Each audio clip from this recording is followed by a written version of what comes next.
World has fallen to Kyros, and now the Overlord's eye is on the Tears, our home. The last corner of the world free of Kyros' reign. Two armies, the Disfavored and the Scarlet Chorus, march south from the Northern Empire, the last realm to fall to Kyros a century prior. In the early days of 428, Kyros' armies arrive at the Gates of Judgment, the mountainous border that we Tearsmen so long believed unassailable. Unable to agree on a unified plan of defense, the various leaders of the Tears sit and wait for each other to deal with the conquerors, until it's too late.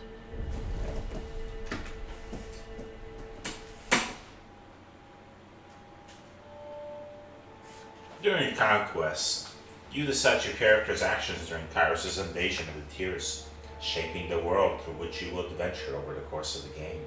Each choice you make affects your character and how major factions of the Tears respond to you. Your decisions matter. Choose wisely. 428 TR, Year 1 of Kyros' Conquest.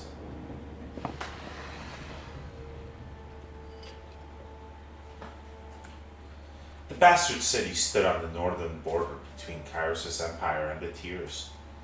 Built upon a natural harbor at the crossroads between realms, the city was the nexus of commerce. To the Tears, it was the center of all wealth. To a northerner, it was little more than a backwater trading post. Its symbolic status as a gateway to the continent made it a natural first target in Kyros' military conquest. Circumstances were ideal for you to prove your worth as a soldier in Kyros' armies. Taking the city would send a message to the rest of the Tears. Kyros' will is insurmountable. Infiltrate the Tears or Gates of Judgment. In the first major engagement of the war, Kyros' armies crossed the mountains and established a foothold. Both armies sent their forces to prepare the way. Let's do this.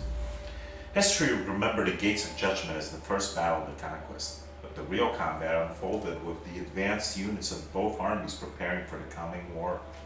The Disfavored and the Scarlet Chorus each had a plan to infiltrate the capital city. Which army did you join?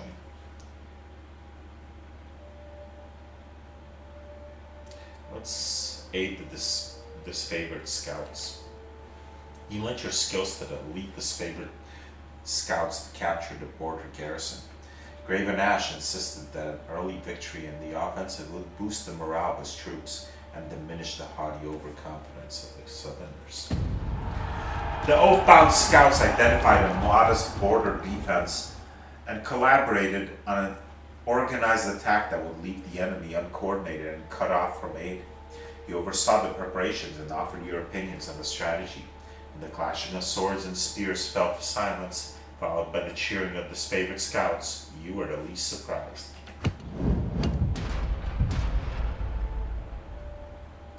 Inside Agent, you found an ally within the city to prepare the way for the approaching armies.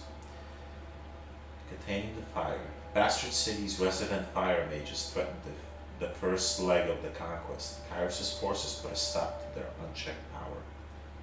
Like Inside Agent. With the border garrison captured by your Disfavored allies, you traveled ahead of Kyros' armies and lurked in the shadows of the Bastard City. You decided that converting one of the locals to Kyros' side would help bring the city to its knees. After all, corruption starts from within. A well-informed guard captain, or a fast-talking smuggler?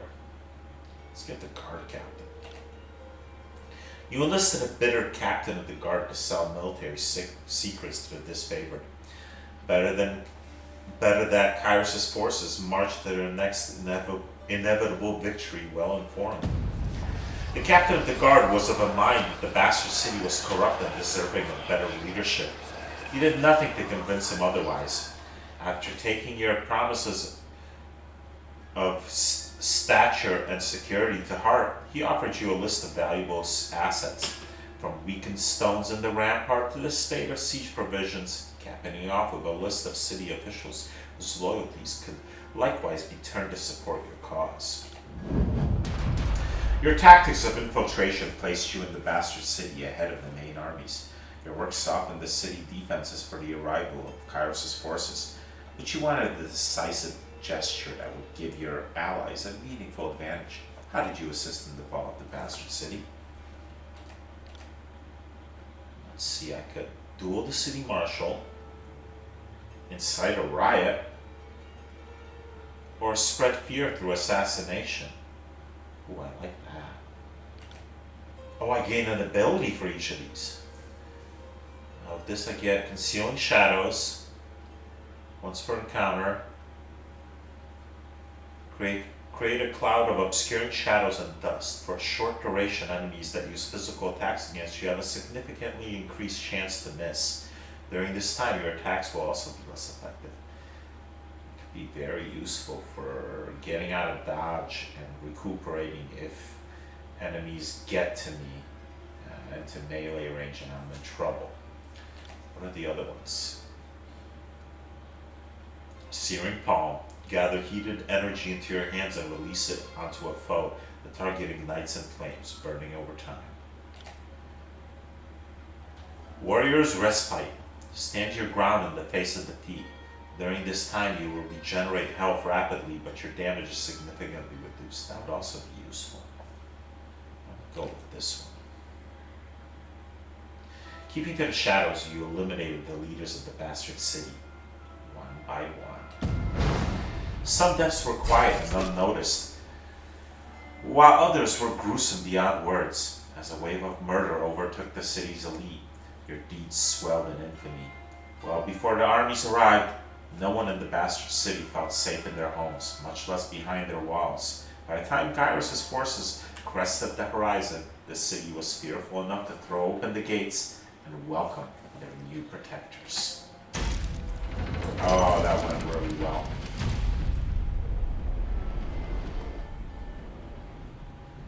The bastard city settled into a new state of normalcy, with every tower displaying Kyros' banner. Your name was whispered alongside rumors of a decorated career to come. The armies divided into two fronts and migrated south. Tunon sent word that you were to join the next frontier of Kyros' conquest, either as a judge and overseer of the settlement of Lethian's Crossing, or as a war advisor with the armies advancing into the realm of Apex. The troops of the mountain realm of Apex stood idle in the safety of their valley, biding their time as their neighbors in the bastard tier fell. In the second year of the war, a joint force of the disfavored and Scarlet Chorus crossed over the mountains to take control of the tier's central valley. Or, deposits of iron made the settlement of Lethian's Crossing a strategic war asset. Kyros sent the forge-bound smith mages of exceptional skill to establish a flow of weaponry. Tunon the Educator sent one of his fate binders to ensure the enforcement of Kyros' law. Go to Apex.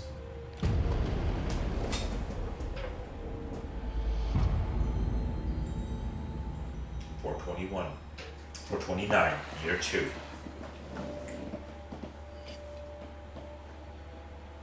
The mountain nation of Apex, ruled for generations by the queens of House Vendrian, stood at the heart of the tiers. No army could bypass the landlocked realm without leaving their flank exposed to attack. By the second year of the war, the disfavored and Scarlet Corps had pushed deep into the tiers. Elements of both armies were dispatched to conquer Apex. Tunon assigned you to accompany them, tasked with bringing Kyros' law to the territory, as well as keeping an eye on both armies. The Nile of Strength. A new school of mages presented problems and opportunities. Battle of Edgering Pass. The Archons of Stone's assault was perhaps too successful.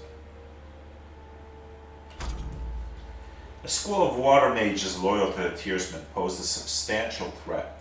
The disfavored wished to annihilate the school, while the Scarlet Chorus insisted on capturing the mages, wishing to learn of their craft. Kind of like that. Gotta think long term here, because they could be useful, even if it does cost us. Yeah, let's capture. You sided with the Scarlet Chorus, ordering the Mage Elders taken alive for interrogation. Though countless lives were lost taking the mages into custody, the Scarlet Chorus praised your name as they dragged the beaten elders of the school to their voices in the rat's tent.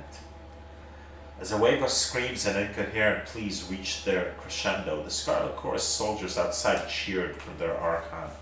The disfavored adjourned to their camps in grim silence, claiming the chorus lacked the will and desire to fully wipe out all traces of the enemy school.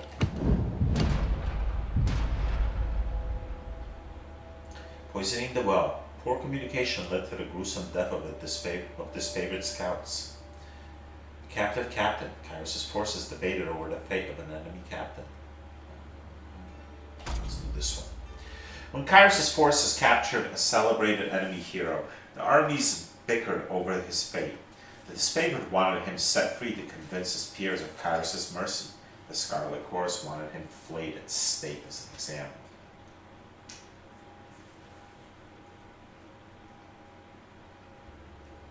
I like setting him free. I want to show I don't always incite murders and fear. I can be merciful. This is set a good example, basically. If you surrender, we will treat you with mercy. If you don't, we will crush you and destroy you. You agree to the disfavored plan and sent the enemy captain back with a message. All those who surrendered or cooperated would be treated with deserving respect as subject of Kyros' peace. Shocked by your clemency, the enemy captain vowed to deliver his message in full and paid his respect before departing for his encampment. Though typically more uncompromising, the disfavored praised your innovative thinking. The Scarlet Chorus despised what they viewed as resources wasted only to release a known enemy back into the wild. With the defeat of Apex and inevitability, the armies of Kyros met to discuss how to put an end to this stage of the conquest. Both armies agreed to send an offer of parley. Along with your acceptance, the enemy requested that you appear at the meeting. Word of your fair dealings had apparently spread to the ranks. How did you orchestrate the surrender of the realm of Apex? Negotiate surrender? Challenge the Queen. Let's negotiate a surrender. Through days of mediation, you negotiated the surrender of the Valley of Kyros' forces to Kyros' forces, putting an end to further bloodshed. Your former enemies were loath to part with their lands. They were even more reluctant to continue a war they were losing at every turn. The Tearsmen are a stubborn lot, and despite the grim situation, it took days of discussion and diplomacy to show them the madness of tenacity. On the third day of mediation, the rules of Apex finally submit to your terms of surrender, putting an end to the war in the valley and freeing up Kyros' forces to march deeper into the Tears. This is going well so far.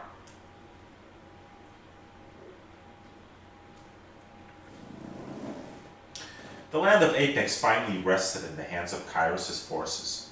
The Scarlet Chorus paused to revel in victory, while the disfavored prepared to fight for the next fight, affording themselves but an evening's rest. Kyros' armies radiated out from the conquered citadel and worked their way across the Tears. The disfavored and Scarlet Chorus aimed to dominate as much territory as possible in the coming year. Your distinguished reputation in Kyros' military left the choice of your next destination yours to make. You go to Stalwart. With its easily defended position and rich military tradition, the realm of Stalwart was the most formidable realm in the Tears. Sure. Kyros dispatched the Archon of Stone to subjugate the nation of Azure. Vellum Citadel. Kyros' conquering gaze fell upon Vellum Citadel, its treasures, its knowledge, its secrets. Stalwart seems like the most, I suppose, glorious target, if we could win it, because it's the most formidable realm. Vellum says it has secrets and knowledge, which is tempting. I'm a little bit quizzical of how little they say about Azure. They don't describe this nation at all. I can see fields So obviously there's probably a lot of food there. Capturing this could really help our cause by providing food for our armies and really stifle the opposition by taking food away from the opposition. The fact that they say so little about this in the description makes me want to go there and find out about it.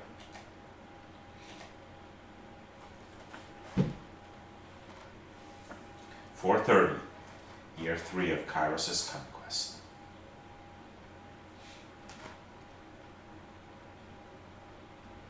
The nation of Azure, once the richest settlement of the tiers, sat in a verdant, fertile plain. As the disfavored clashed with the Azure's defenders, the Scarlet Chorus contended against the region's tribal beastmen, who protected their ancestral lands with incredible fury. Kyros dispatched the Archon Cairn to break the stalemate and force Azure into submission.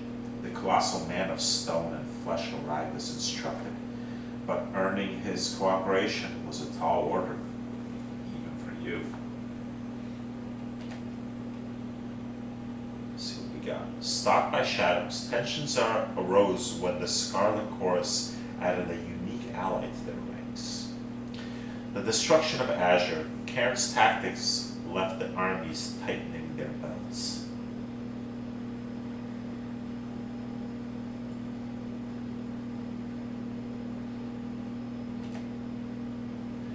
After a roaming pack of beastmen slaughtered the disfavored patrol, the Scarlet Chorus responded by laying claim to the beasts for their army, while the disfavored readied the company to enact vengeance.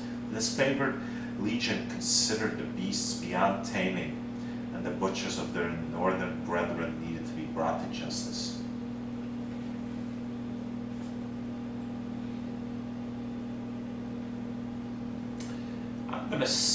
I'm going to side with the chorus here. I know they want vengeance, but you know what? These beasts could be a tool. And a possible tool in further war, to me, seems more important than vengeance. You denied the disfavored their vengeance and joined the chorus in capturing the beast. The disfavored needed to temper their rage and considered the wider concerns. Kyros' forces were far from home and needed all the help they could get. You joined the chorus in rounding up the beasts, and though the pack's leader escaped, the rest were quickly subdued thanks to your aid. The voices of Narat mocked the disfavored's displeasure from afar, suggesting that any of them were free to join his army if they felt they lacked training. Cairn's tribe, an injured Scarlet Fury, brought tales of a traitorous Archon. Bloodshed and distrust over beastmen soured Kyros' forces. A wounded Scarlet Chorus soldier claimed her gang was mauled by beastmen loyal to the Archon of Stone, but Cairn could not be found. The Scarlet Chorus sought to capture the tribe. The disfavored insisted the account was slander. The Archon was loyal to Kyros and would never lend his strength to the savages.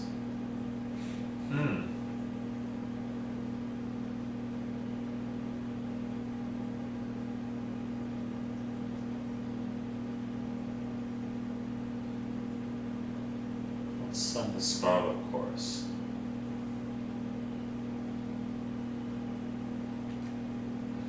You allowed the Scarlet Chorus to attempt to capture and interrogate the beasts from the tribe.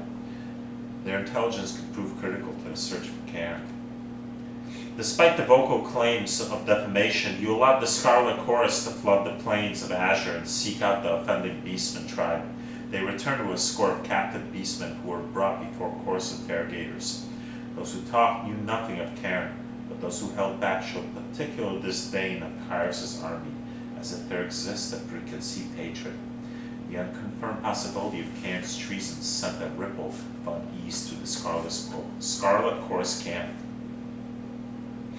The Archon of Stone made brazen declarations that Kyros had no claim to rule the tiers.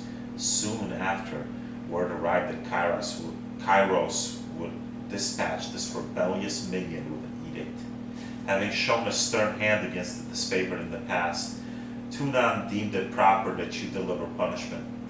Tunon selected you for the honor of proclaiming Kyros' edict of stone, a magical spell with the power to destroy the Archon. As he sensed his approaching doom, Cairn began an assault on Planescape, the largest human settlement in the area. It fell to you to send Kyros' forces into a suicide mission to halt Cairn's destruction while you completed the proclamation of the edict. Send the disfavored to delay the Cairn. Send the Scarlet Chorus to delay the Cairn. Send both armies to delay the Cairn.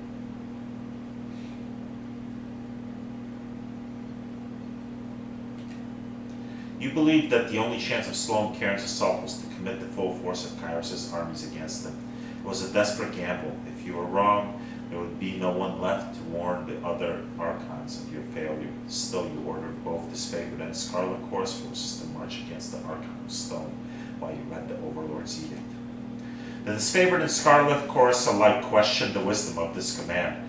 You were uncompromising. This approach was the only guarantee to halt the Archon's destruction.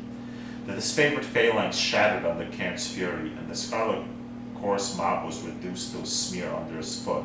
The city of Planesgate suffered little damage at all as the armies kept Cairn occupied, a small beacon of hope among the devastation. As you read the Edict of Stone, the earth under the battlefield groaned open, spitting up outcroppings of rock and obliterated the surrounding landscape for miles. When the land heaved open to take Cairn, the Archon allowed it with serene acceptance.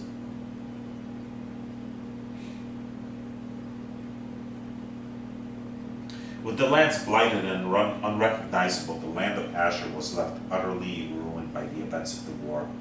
In times to come, the tears would call this blasted region the Stone Sea, for the treacherous rock formations and persistent quakes became the defining features of this once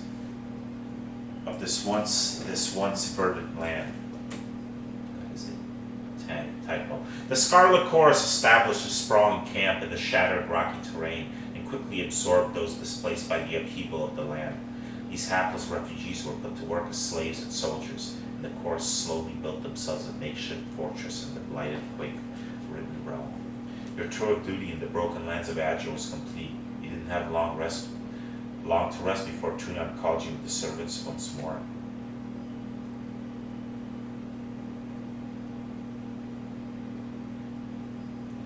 You have reached the end of Kyros' conquest. Do you want to continue or erase your progress and start over? Let's start over. I'm going to do almost everything the same, but I want to make some changes at the end.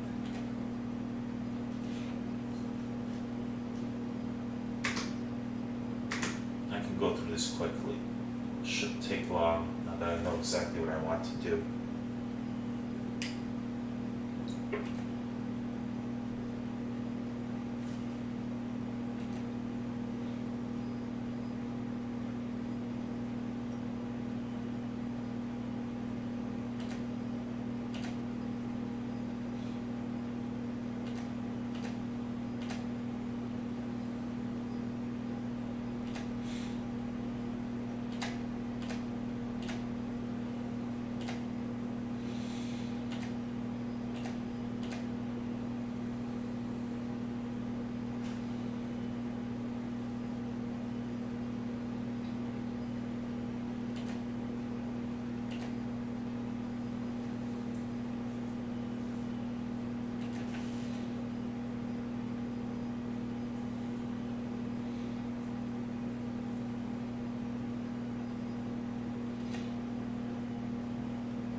Let's try Stalwart.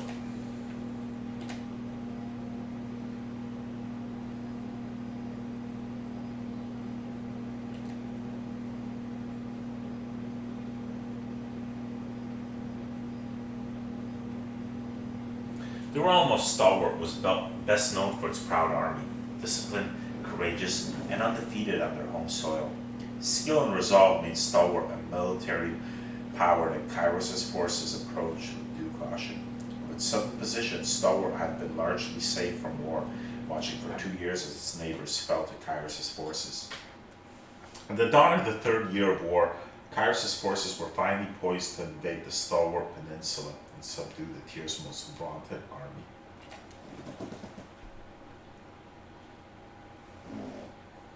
Let's see what we got. Marching on empty, tragedy struck when hungry Scarlet Chorus soldiers appropriated disfavored supplies. A stinging defeat led to accusations among Kyros' armies.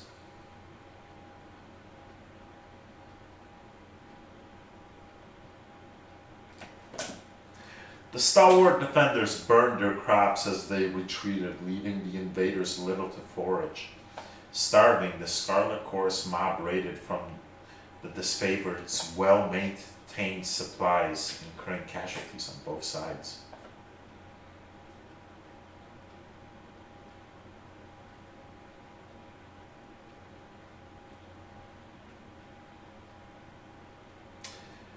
Sorry, you can't. It's your fault for not having supplies. You ordered that the thieving Scarlet Chorus soldiers be spiked for their affront. Even in a time of war, there was no excuse for allied armies to battle each other in violation of Kyros' peace. The disfavored rightly argued that they had only enough supplies to feed their troops. The Scarlet Chorus needed to better look out for their own people.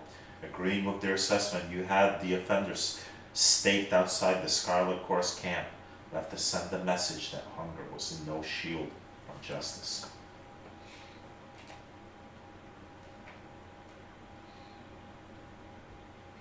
The Beast of Stalwart, a new Scarlet Chorus tactic, provoked disfavored rage. Better dead than red. A stringing of mass suicides led to the Scarlet Chorus making demands of the disfavored. Scarlet Chorus mages discovered a spell to turn beastmen slaves against their handlers. The army prepared to deploy this tactic elsewhere, but the disfavored protested. The use of unsanctioned magical practices ran contrary to Kyros' law, and the beastmen were considered too erratic to be relied upon, even as shock troops. Can't go against Kyros' law. I'm playing the loyal Fatebinder for now. Eventually, down the line, if it ever comes to that, I don't know if it ever will, if there's a chance for me to usurp power from Kyros, I could definitely see myself doing that. But until then, I need to be the loyal subject. You agreed with the disfavored argument and ordered the beastmen slain. The Scarlet Chorus mages who discovered the trick were ordered to never use it again on pain of execution. You don't go against Kyros' law, man. The Scarlet Chorus argued that their tactics were suppressed by the disfavored's rigid sense of ethics, which didn't apply to their side of the military campaign. You listened to these complaints with interest, wondering if they suggested some greater flaw in the Conquest, but stood by your decision. The disfavored took the more orderly approach. Kyros' peace meant nothing without order. The disfavored carved a slow, steady path into the heart of Stalwart and surrounded the enemy's massive fortress. With the main bulk of their forces defeated, the enemy leadership retreated into the mighty fortress, content to wait out the war. The Overlord answered this impudence with an edict of storms on the peninsula, a devastating spell that would endure for as long as the cowardly hearts of Stalwart's leaders persisted in beating. Knowing you had the trust of Graven Ash, Tunan deemed you the proper representative to deliver Kyros' edict. Aside from being given a 3-day window to read the edict, you received no other instructions. Give no warning, warn the people.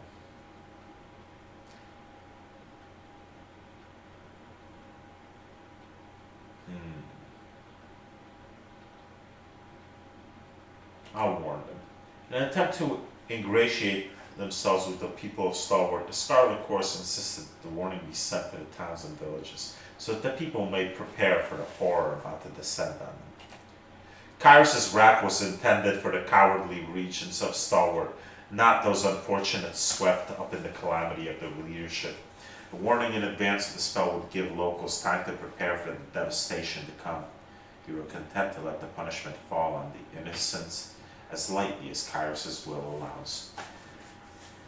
Comforted that you might yet spare lives, you broke the seal of Kyros' Edict of Storms and read the Overlord's incantation.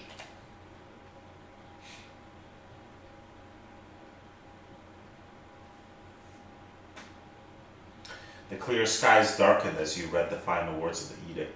A fury of wind and rain whipped through the rolling plains and craggy canyons, turning rocks, uprooted trees, and hapless soldiers into hazardous shrapnel. Armed with a measure of foresight, you were able to remove yourself from the area before the storms grew more violent.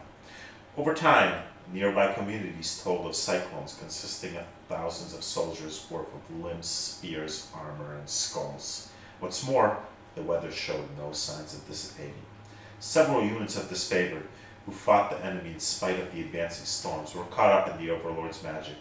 The few survivors regrouped and nursed their wounds. Their failure to topple the Stalwart Regent shamed them into believing the dead more fortunate.